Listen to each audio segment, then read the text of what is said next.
Hi everyone, my name is Bryan, and this tank behind me has some pretty bad algae spikes going on. So I put a plan together and we're gonna see if it'll fix it. Alright, so first let me show you what we're up against, and it's these 4 different types of algae that are growing in here. And the first one would be green fuzz algae. And I'm sure there's more names to it, but it looks like long green hair and it grows together pretty packed, and you can see it flows with the current of the water. Next up is staghorn algae, and this one is more of a gray color instead of green, and it grows on the moss on top of the rock. And next is green dust algae, and this mostly grows on the rock and sometimes on the glass. And lastly, there's brown algae growing on the glass of the tank. So that's a long list, and I think each one will have its own solution, but as we improve the tank, I think they will all be taken care of. So first, let's do a water test to see what the water parameters look like. So this water test kit will allow me to test the levels of the pH, ammonia, nitrite, and nitrate. And it looks like the pH is high, but everything else looks good.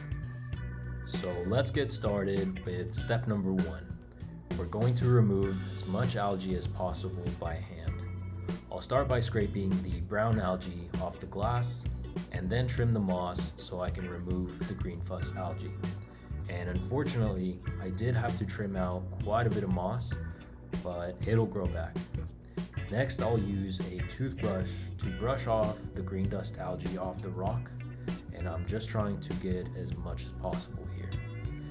Lastly, we will do a water change to reset the water parameters and to get all that algae out of the water as well. So recently, my CO2 system ran out of CO2 gas, so I refilled the cylinder, but then the system was no longer dialed in correctly, so the CO2 levels have not been consistent. And with a system like this, you want to have a 1 or 2 hour time frame where you inject the right amount of CO2 into your tank and turn your pH drop checker from blue to perfectly green. Alright, so step 3 is all about your filter. You want to make sure it's clean and also increase flow as much as you can. For me, I have a pre-filter sponge on the water intake, so I'm going to remove it and clean it so that the water can flow through a lot faster. And the reason why flow is important is because it can eliminate dead zones in your tank where dead plants and fish waste can accumulate and start to deteriorate and cause ammonia spikes. So it is believed that algae does not grow as well in colder temperatures.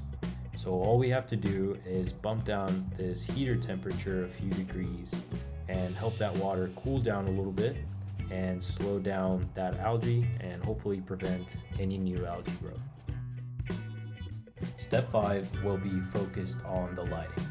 A lot of the plants in here require strong lighting, especially the carpeting plants all the way at the bottom. But when you're seeing lots of green algae, it might be a sign to lower the light intensity. But before I do that, I will do a blackout period by turning off the lights and covering the tank completely to block outside lighting for 2 to 3 days.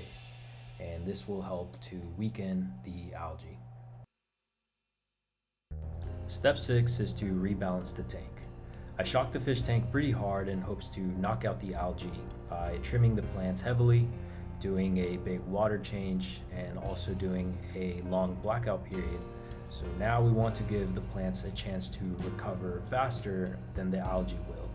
So I adjusted the light intensity and checked to make sure CO2 levels were good, and now I'll just give it 3 or 4 days to recover. Alright, so there's still some ramhorn algae spots visible on the moss. So step 7 will be to dose CO2 booster, which helps to eliminate algae, and it's even more effective when used in a spot treatment way. So for 2 days, I'll be dosing this in algae spots on the moss, and it helps to turn off the filter for a few hours to stop the flow in the tank. And after 2 days of dosing, I'll do a big water change to get some of those chemicals out of the water. Alright, so it's been 3 days since that last water change, and we're looking good.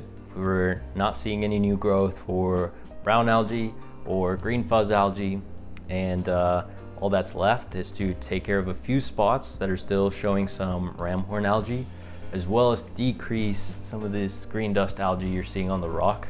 And it's been stubborn. I really thought that with some of the dosing that it would be taken care of, but I think it needs just a little bit more time.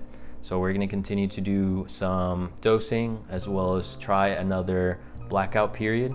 So no lights, and we completely cover up the tank and see what we're looking at after that. But I really think we're close to the end, and just got to be a little bit consistent and repeat some steps, and hopefully we should be in a better place after that.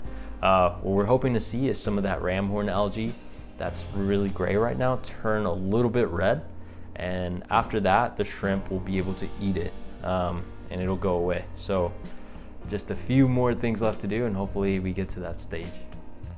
And here's a couple of those ramhorn algae spots that I'll be treating. You can see the gray outline in the moss. Here's some on the right side, along with the green dust algae that's on the rock. This will also be impacted by more blackout periods. Alright, so after a few days of dosing CO2 booster and a blackout period, the ramhorn algae is mostly gone. The plants were able to keep growing as the algae is going away, so that's a really good sign. What I'll do now is give the rock one last brush to remove as much of this green dust algae as I can. And with the lower light intensity, the better CO2 levels, and better water parameters, I don't think the green dust algae will grow as strongly anymore. Alright, so I think the tank is looking awesome now, and I'll do one last water test to make sure the water levels are not going to cause any future issues, but everything seems to be in safe levels. So I'll be able to give the tank a couple weeks before the next big water change. Here are the before and after shots of this process. And lastly, I also brought the water temperature back up to normal levels. And I just wanted to talk about some of the lessons learned here, which would be that this process can take some time. The results in this video took almost 2 weeks, and I think that the fastest way to get rid of algae is to remove it by hand, either trimming it, scraping, or brushing it out.